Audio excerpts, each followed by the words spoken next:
अस्सलाम वालेकुम dear students, क्या हाल है जी आप लोगों के। उम्मीद करता हूँ आप ठीक होंगे। शुरू करता हूँ अल्लाह के बाबरकत नाम से, जो बहुत ही मेहरबान और निहायत रहम करने वाली ज़ात है, और वेलकम करता हूँ आपको द कंप्यूटेस्ट सर्विसेज अकेडमी में। असिस्टेंट पंजाब पुलिस का कंपैरिजन असिस्टेंट एसएनजीएडी के साथ बहुत सारे लोगों के कमेंट्स आ रहे थे, व्हाट्सएप के ऊपर मुझे मैसेजेस आए।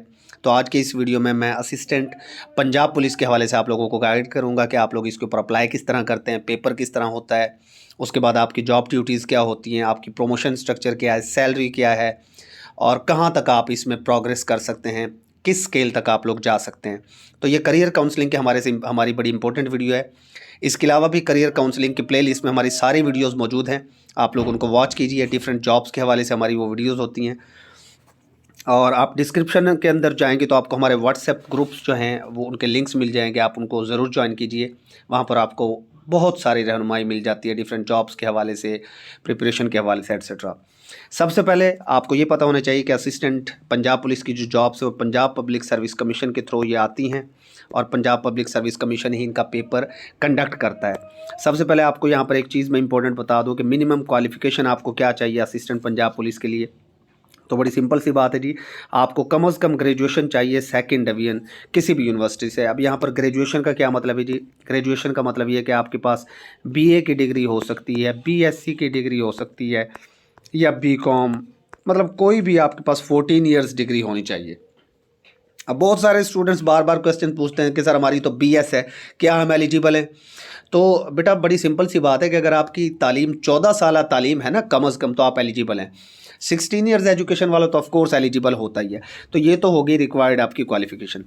उसके बाद बात कर लेते हैं हम जी, एक्सपीरियंस कितना चाहिए। इसके अंदर एक्सपीरियंस कोई नहीं मांगा जाता, असिस्टेंट पंजाब पुलिस में कोई एक्सपीरियंस आपको नहीं चाहिए होता। एज की अगर हम बात करें तो यहाँ पर मेल के लिए 18 से 25 साल एज लिमिट होती है, प्लस आपको 5 ईयर जनरल एज रिलैक्सेशन मिल जाती है। टोटल 30 ईयर्स के लोग अप्लाई कर सकते हैं, अभी के मैं बात कर रहा हूँ, बाद में कुछ एज के हवाले से चेंजिंग्स हो सकती हैं। फीमेल्स की बात करें तो 18 से 25 तक, और maximum 33 years with 5 years of general age relaxation आप लोग अप्लाई कर सकते हैं। तो ये हो गई आपकी एक्सपीरियंस और एज की बात। उसके बाद अगर हम बात करें नेक्स्ट हमारे पास इसके सिलेबस की, अगर हम बात करें तो सिलेबस इसका वही जनरल आपका 100 मार्क्स का एक ही पेपर होता है जीके बेस्ड, और इसके अंदर आपके 10 सब्जेक्ट्स हो जाते हैं तकरीबन। उन सब्जेक्ट्स की डिटेल भी यहाँ पर मौजूद है। पाकिस्तान स्टडी से आपके क्वेश्चंस आ जाते हैं 15-20, करंट अफेयर्स से 5-6 क्वेश्चंस आ जाते हैं, इस्लामिक स्टडीज़ से, और नॉन मुस्लिम्स वाले एथिक्स के क्वेश्चंस को सॉल्व कर सकते हैं, पेपर अलहदा उनको मिल जाता है। जियोग्राफी के 5-7 क्वेश्चंस आ जाते हैं, बेसिक मैथमेटिक्स के भी, इंग्लिश के, उर्दू के 10 क्वेश्चंस आते हैं हर पेपर के अंदर। एवरीडे साइंस है, बेसिक कंप्यूटर। तो ये आपके वो 8-10 सब्जेक्ट्स हैं जिनमें से आपका पेपर बनता है कितने मार्क्स का, 100 मार्क्स का आपका पेपर हो जाता है, ठीक है। और 90 मिनट्स का आपको टाइम देता है पंजाब पब्लिक सर्विस कमीशन। और आपको पता है कि नेगेटिव मार्किंग भी होती है, अगर आप एक क्वेश्चन को गलत अटेम्प्ट करते हैं तो 0.25 वहाँ पर आपकी कटौती भी हो जाती है। अब इन सारे सब्जेक्ट्स की अगर आप प्रॉपर वे में प्रिपरेशन करना चाहते हैं तो डिस्क्रिप्शन में जाएं, वहाँ पर आपको हमारे व्हाट्सएप ग्रुप्स के लिंक्स मिल जाएंगे, उनको ज्वाइन करें, इंशाल्लाह आपकी भरपूर तैयारी हो जाएगी। नेक्स्ट जी, आप लोग अप्लाई किस तरीके से करते हैं। ऑफ कोर्स फिलहाल जो तरीकाकार चल रहा है, आप 600 रुपये ऑनलाइन फ़ी पे करते हैं, पीपीएससी की वेबसाइट पर जाकर आप ऑनलाइन अप्लाई करते हैं, और आपको कोई भी फिजिकली डॉक्यूमेंट हार्ड कॉपी आपको नहीं भेजनी होती, आप ऑनलाइन अप्लाई करते हैं, सारा कुछ आपका ऑनलाइन ही हो जाता है। इस तरीके से आप लोग अप्लाई कर सकते हैं। सैलरी की अगर बात करें असिस्टेंट की, तो यहाँ पर आपको पता होना चाहिए कि असिस्टेंट का जो स्केल है वो 16 स्केल होता है, 16वां स्केल आपका होता है, और उसी के मुताबिक आपकी सैलरी बन जाती है। ये जो सैलरी है, एस्टिमेटेड सैलरी, ये खैर कम लिखी हुई है, ये तकरीबन आपकी बेसिक सैलरी हो जाती है। कुल मिलाकर 16 स्केल की सैलरी तकरीबन आपकी राउंड अबाउट 60K यहाँ पर बन जाती है, 60,000 बन जाती है। अब सैलरी के हवाले से मैं थोड़ा सा आपको यहाँ पर बता दूँ कि 60,000 आपकी बन जाती है बेशक, लेकिन अगर आप CTD में यहाँ पर लग जाते हैं, कुछ लोगों को CTD में जॉब मिल जाती है, CTD में भी वो जाकर असिस्टेंट के ऊपर काम करते हैं, तो उनकी सैलरी तकरीबन 12,000 एक्स्ट्रा बन जाती है, यानी कि तकरीबन वो 72K तक पहुँच जाते हैं। ये मैं आज की बात करूँ, बाद में सैलरीज बढ़ जाएंगी ऑफ कोर्स। मतलब ये है कि 70-80 हज़ार के नज़दीक आप लोगों की सैलरी पहुँच जाती है। जॉब डिस्क्रिप्शन की अगर आप बात करें यहाँ पर, तो job description of course assistant की जो जॉब है ये क्लैरिकल पोस्ट है, और आपका काम है डॉक्यूमेंट्स को, फाइल्स को, रेफरेंस बुक्स को, इन चीज़ों को मेंटेन करना। आप लोगों की जो जॉब है वो कहाँ कहाँ पर हो सकती है, आप DPO ऑफिस में भी लग सकते हैं, DPO, और उसके अलावा आप RPO ऑफिस में भी लग सकते हैं। फिर वहाँ पर डिफरेंट विंग्स होते हैं, आपको कोई भी काम असाइन किया जा सकता है। और जॉब की अगर बात करें तो काम वही है, चाहे आप डीपी ऑफिस में लग रहे हो, चाहे आप आरपी ऑफिस में जा रहे हो, आपका काम होगा रिकॉर्ड को मेंटेन करना। और ज़ाहिर सी बात है, जब आप डिस्ट्रिक्ट पुलिस ऑफिसर के साथ काम कर रहे होते हैं तो आपकी बड़ी जिम्मेदारियां होती है, पीआर भी बनती है। यहाँ पर ज़ाहिर है आप पुलिस का डिपार्टमेंट तगड़ा डिपार्टमेंट है, यहाँ पर आपकी पीआर, आपके पर्सनल रिलेशंस काफ़ी बेहतर हो जाते हैं, ठीक है। और जैसा कि मैं बता चुका हूँ, सीटीडी में अगर आप जाते हो तो आपकी सैलरी भी थोड़ी सी बाकी डिपार्टमेंट्स की निस्बत ज़्यादा हो जाती है। बाकी अगर आप इसको असिस्टेंट एसएनजीएडी से सैलरी के हिसाब से कंपेयर करें तो असिस्टेंट एसएनजीएडी की सैलरी इस वक्त स्टार्टिंग तकरीबन 90,000 है, वो मैं पहले ही बता चुका हूँ। तो असिस्टेंट एसएनजीएडी की जो आपको पता है कि वो कहाँ बैठता है, सिविल सेक्रेटरीट लाहौर में, बहावलपुर में या मुल्तान में बैठता है। असिस्टेंट एसएनजीएडी की मैं बात कर रहा हूँ, तो सैलरी के हिसाब से असिस्टेंट एसएनजीएडी इससे बेहतर है। प्रमोशन के हिसाब से भी असिस्टेंट एसएनजीएडी इससे बेहतर है, ठीक है। और अगर मैं ये कहूँ कि पावर के हिसाब से, इख्तियारात के हिसाब से, जिसके आपको लस्ट है, आप सबको ही तकरीबन, कुछ लोग खैर सुकून के मुतलाशी भी होते हैं और मैं उन्हें अप्रिशिएट भी करता हूँ। बहरहाल एक इंसान चाहता है कि उसके पास कुछ इख्तियारात हो, पावर हो, कुछ उसकी पीआर हो, तो उसमें असिस्टेंट एसएनजीएडी, असिस्टेंट पंजाब पुलिस से बेहतर है, ठीक है, वक्ती तौर पर। उसके बाद ये हर बंदे की अपनी अपनी रिक्वायरमेंट्स होती हैं, अपनी अपनी तरजीहात होती हैं। रेफरेंस बुक्स को मेंटेन करते हैं जी आप इसके अंदर। उसके बाद जी आप रेफरेंस बुक्स को तो मेंटेन करते हैं, उन्हें अप टू डेट रखना आपका काम है। करेक्शन स्लिप्स को पेस्ट करना आपका काम होगा जी। उसके बाद जी पर्सनली रिस्पॉन्सिबल होते हैं आप एडिंग टू केस यानी फॉर एग्जांपल आपके पास एक केस आप लेकर जा रहे हैं डीपीओ साहब के पास, तो उस केस से मुतल्लिका पहले कोई केस अगर आपके पास आया था प्रेसिडेंट के तौर पर, मिसाल के तौर पर कोई पहले से मौजूद है एक मिसाल, तो आप उसकी जितनी भी पॉलिसी हैं, रूल्स हैं, रेगुलेशंस हैं, कोई भी इंपॉर्टेंट पेपर्स हैं, वो आप उसमें अटैच करके लेकर जाते हैं। तो आप इनके स्क्रीनशॉट्स बना लीजिए। मैं आपको इसको चीदा बातें बता देता हूँ, आप इसके स्क्रीनशॉट्स बना लीजिए। ये जो जॉब डिस्क्रिप्शन है, ठीक है, यहाँ पर तो काफ़ी सारी चीज़ें, तो मैं आपको थोड़ा सा बता देता हूँ कि सिंपल सी बात है कि रिकॉर्ड कीपिंग आपका काम है। पेज अंडर कंसिडरेशन आपने तैयार करना है। ड्राफ्ट फॉर अप्रूवल जिसे आप डीएफए कहते हैं, वो आपका काम है। पीयूसी, पेज अंडर कंसिडरेशन, ये इंटरव्यू के अंदर क्वेश्चंस भी पूछे जाते हैं। तो मतलब जो भी रिकॉर्ड होगा वो आपने मेंटेन करना है और आपने उसको अप टू डेट रखना है। रेफरेंस बुक्स हो गई, चाहे वो आपके कोई भी पुराने रिकॉर्ड की फाइलें हो गई, वो उसके साथ अटैच करना है। प्रेसिडेंट्स को अटैच करना है। और अगर क्लर्क फॉर एग्जांपल वहाँ पर नहीं है, रिकॉर्ड कीपर नहीं, तो उस क्लर्क का काम भी आपको करना पड़ जाता है, ठीक है। उसके अलावा जो है आपके नीचे जो क्लर्क काम करता है उसको गाइड करना और उसके काम को सुपरवाइज करना, ये भी आपकी ड्यूटी होती है। और आप कंपेयर करते हैं, he she will compare typing work with stenographer clerk when necessary. जाहिर सी बात है, जो क्लर्क और स्टेनोग्राफर आपके नीचे काम करते हैं, ये दोनों, अगर उनसे कोई गलती हो जाती है काम में तो आप उसको भी असेस कर रहे होते हैं कि कोई गलती नहीं होनी चाहिए, ठीक है।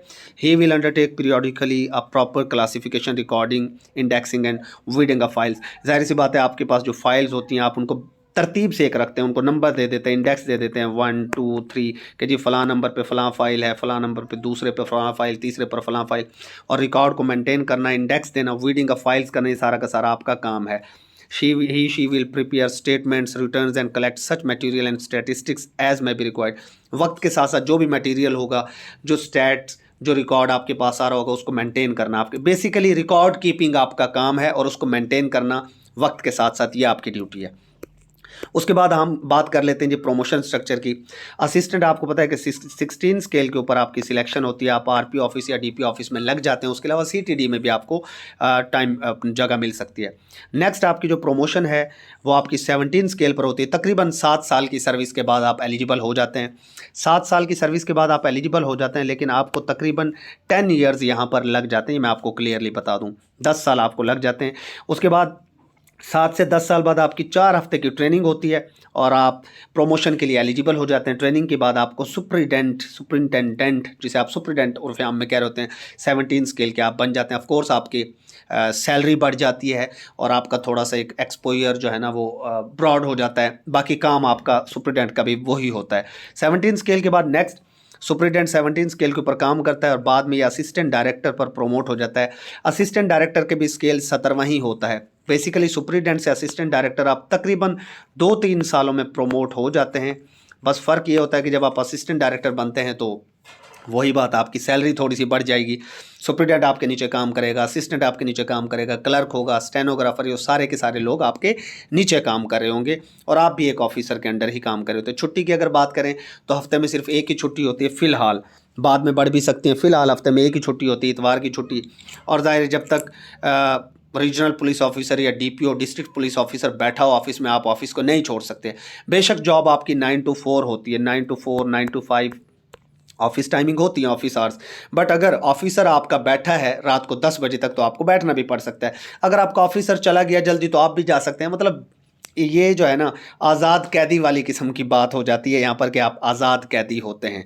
प्रमोशन की अगर मज़ीद बात करें, असिस्टेंट डायरेक्टर की अगर हम बात करें तो बाद में शाज़ो नादिर, वैसे असिस्टेंट डायरेक्टर 8 साल कंप्लीट, 7 साल मतलब ये है कि बाद में ये 7-8 साल, ये 10 साल तकरीबन कम अपने कंप्लीट करने के बाद जो असिस्टेंट डायरेक्टर है ये आरओ बन जाता है, जिसे आप रीजनल ऑफिसर कहते हैं, जो 18 ग्रेड का होता है, जो कि बहुत कम लोग बनते हैं क्योंकि इस वक्त तक आपकी सर्विस पूरी हो जाती है। बिकॉज असिस्टेंट टू सुपरिटेंडेंट बनने में आपको 7 से 10 साल तो यहाँ पर आपको लग जाते हैं, ठीक है। और फिर आप जो है सुपरिटेंडेंट से असिस्टेंट डायरेक्टर, खैर आप थोड़ा सा जल्दी बन जाते हैं, तकरीबन 2-3 साल में, आपके 13-14 सालों में आप लोग जो है ना असिस्टेंट डायरेक्टर बन जाते हैं। असिस्टेंट डायरेक्टर से फिर आप आरओ कह लें या आप जो डायरेक्टर कह लें, जो 18 ग्रेड का होता है, उसे बनते बनते फिर आपको मज़ीद 10-12 साल लग जाते हैं। मतलब तकरीबन 25 साल तक, 20 से 25 साल में आपको 18 ग्रेड मिलता है। कम अज़ कम 20 साल तो आप यहाँ पर रखेंगे। 25 साल में आपको मैक्सिमम बता रहा हूँ, कम अज़ कम 20 साल बाद आपको 18 ग्रेड मिलता है और 18 ग्रेड तक लोग शाज़ो नादिर ही पहुँचते हैं। अब इसके कंपैरेटिवली अगर मैं असिस्टेंट एसएनजीएडी की बात करूं, जो कि मैं पहले प्रीवियस वीडियो में तहसीलदार के साथ कंपैरिजन में बता चुका हूं कि असिस्टेंट जो एसएनजीएडी वाला बंदा होता है वो प्रोमोट हो जाता है 17 स्केल पे, यानी कि सुपरिटेंडेंट के ऊपर तकरीबन 8 सालों में। 8 सालों में आप कह सकते हैं 8 से 10 साल उसे भी लग जाते हैं। फिर उसके बाद उसकी जो नेक्स्ट प्रमोशन है वो पीएमएस ऑफिसर बन जाता है, ठीक है। वो क्या बन जाता है जी? PMS officer. अब पीएमएस ऑफिसर का क्या मतलब है कि वो सेक्शन ऑफिसर लग सकता है या वो असिस्टेंट कमिश्नर भी उसे लगा दिया जाता है। ये फिर उसकी अपनी काबिलियत के ऊपर डिपेंड कर रहा होता है।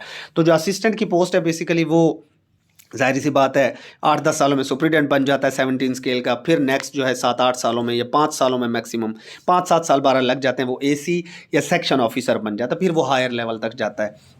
तो प्रोमोशन स्ट्रक्चर के हवाले से भी असिस्टेंट एसएनजीएडी ज़्यादा बेहतर है ऑफ कोर्स, और सैलरी के हवाले से भी असिस्टेंट एसएनजीएडी की जॉब असिस्टेंट पंजाब पुलिस से बहुत बाहर है। तो आप असिस्टेंट एसएनजीएडी को किसी भी तरीके से कम नहीं कह सकते असिस्टेंट पंजाब पुलिस से, ठीक है। तो मेरे ख्याल से आज के इस छोटे से मवाज़ने से आपको आइडिया हो गया होगा कि असिस्टेंट एसएनजीएडी आज का विनर है और आपको असिस्टेंट एसएनजीएडी की तरफ ज़्यादा फोकस करना चाहिए। बहरहाल अगर आप असिस्टेंट पंजाब पुलिस भी लग जाते हैं, कहते हैं ना कुछ ना होने से कुछ ना कुछ होना बेहतर है, इतनी माठी जॉब नहीं है। पंजाब पुलिस के आप हिस्सा बन जाते हैं, बहुत ताकतवर डिपार्टमेंट पाकिस्तान में माना जाता है। पाकिस्तान के हवाले से हम बात कर रहे हैं तो जाहिर है आप 18 स्केल तक तो आप जा सकते हैं ना यहाँ पर भी। तो इतनी बुरी जॉब नहीं है, बड़ी अच्छी जॉब है, सैलरी अच्छी है। आप अपने रीजनल ऑफिस में फॉर एग्जांपल आप लाहौर से ताल्लुक़ रखते हैं तो लाहौर में जॉब मिल जाएगी, मुल्तान के तो मुल्तान में मिल जाएगी, पिंडी के हैं तो पिंडी में मिल जाएगी। लेकिन जो असिस्टेंट एसएनजीडी होगा वो सिर्फ फ़िलहाल 3 शहरों में ही काम कर सकता है, लाहौर, बहावलपुर और मुल्तान। इसके अलावा उसे कहीं पर भी पोस्टिंग नहीं मिलती। तो पोस्टिंग के हवाले से आपका पंजाब पुलिस का असिस्टेंट बेहतर है कि आप अपने डिस्ट्रिक्ट में काम कर सकते हैं। तो उम्मीद करता हूं कि आपको सारी चीज़ें क्लियर हो गई होंगी। अगर कोई क्वेश्चन है तो आप कमेंट्स के अंदर पूछ सकते हैं। स्टे ब्लेस्ड, अल्लाह हाफिज़।